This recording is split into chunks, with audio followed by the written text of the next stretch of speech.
10 lakh launch मामलें घांटुछि CBI 360 degree आंगेल प्रतिटी दिगकु नहीं एबे चली खोलताड़। आज मुख्यतः 3टी घटना घटी। सीबीआई जुग्म निर्देशक भुवनेश्वर पहुंची संपूर्ण मामला को प्रत्यक्ष तत्वावधान से तदंत करुवा जमापड़ी। अपरपक्षे रिमांड रे सीबीआई पचरा उचरा पर असुस्थ हो पड़ती कंट्राक्टर संतोष महाराणा।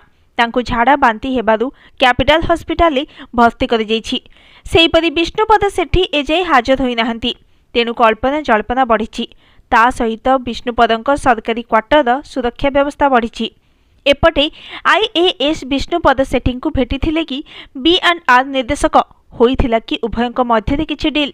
एक्सक्लूसिव चिठी रे अनुसूचित जाति और जनजाति विभाग प्रमुख सचिव आईएएस विष्णुपद सेठी को भेटिबाको अनुमति मागिछंती ब्रिज एंड रूफ कंपनी निर्देशक चंचल मुखर्जी। 4 तारिख दिन लेखा